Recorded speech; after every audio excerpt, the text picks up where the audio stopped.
Participez à l'histoire des télécommunications en Alsace. Vous vous inscrirez dans une grande saga régionale. Tout commence en Alsace du Nord, du côté de Saverne. C'était le 25 mai 1798. C'est là qu'a vu le jour le premier réseau de télécommunications au monde, avec l'inauguration de la ligne de télégraphe optique de Claude Chappe. Cette ligne reliait Paris à Strasbourg. Cette ligne a nécessité toute une série d'études de terrain, de positionnement en altitude et de visibilité d'un point haut à un autre point haut. Ce système servait à la transmission des ordres militaires. Dès 1971, Ricquewihr se dote d'un musée de la Poste, qui deviendra musée de la communication en Alsace, signe de l'importance de ce thème dans la vie de la région. Peut-être parce que l'Alsace a tant souffert de son histoire, ballottée de l'ouest à l'est du Rhin, la région a eu particulièrement à cœur de faire entendre sa voix et de faire rayonner son image. Que ce soit pour le transport du courrier, puis pour le téléphone et ses multiples développements, l'Alsace a toujours été à la pointe. Les expérimentations n'ont jamais manqué. Pour le téléphone fixe, pour les cabines téléphoniques publiques, puis pour le Minitel. 1977, dans le ciel de la vallée de Münster, s'érige une nouvelle antenne. C'est le point de départ du réseau câblé qui dessert les 16 localités du canton. C'est aussi l'un des premiers réseaux câblés de France. Et comme un symbole, ce développement du câble jette les bases de l'intercommunalité. Dans la foulée de cet esprit de précurseur de la vallée de Münster pour lutter contre les exclusions dans l'accès à la connaissance, 240 communes d'Alsace sont câblées pour près de 500 000 prises. L'Alsace est première de France en la matière. 1980. Le téléphone est partout en Alsace et il prépare sa révolution. 16 millions d'abonnés au téléphone en 80, une cabine téléphonique au moins par commune.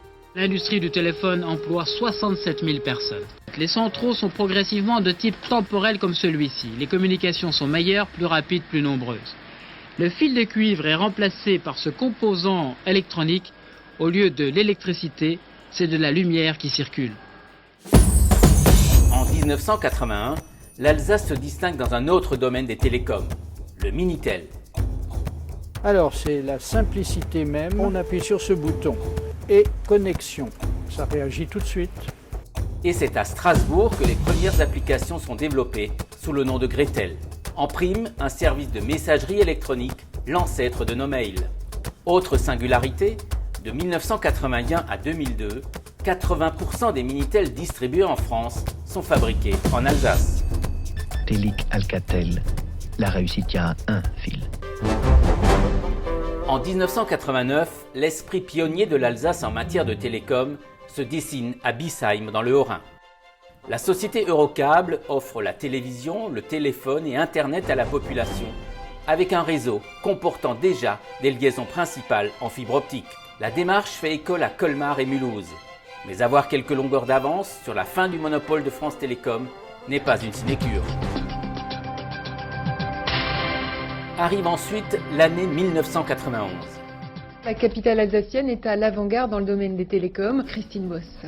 Lancement à Strasbourg du Bebop, le premier téléphone de poche français. Téléphoner en pleine rue jusqu'au bout du monde, c'est un nouvel espace de liberté, le succès est immédiat. C'est surtout un confort supplémentaire. Le système fonctionne avec une série de bornes disséminées dans la ville. La capitale alsacienne fait partie des 3 villes pilotes françaises. En 1996, avant même les grands opérateurs nationaux, la société d'économie mixte Vialis à Colmar propose de l'Internet sur son réseau câblé. Cette société, à l'origine régie municipale d'eau, de gaz et d'électricité, a repris le flambeau d'Eurocable pour une success story.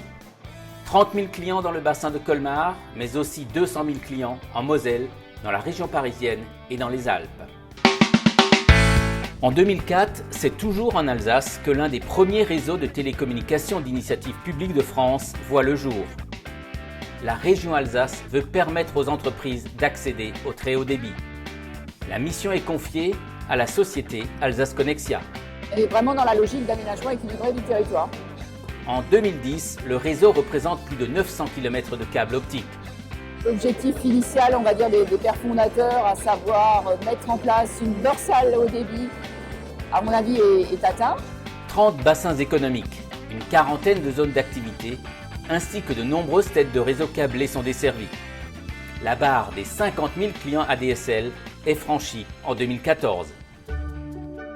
Et voici 2016, la dernière étape, celle à laquelle vous participez.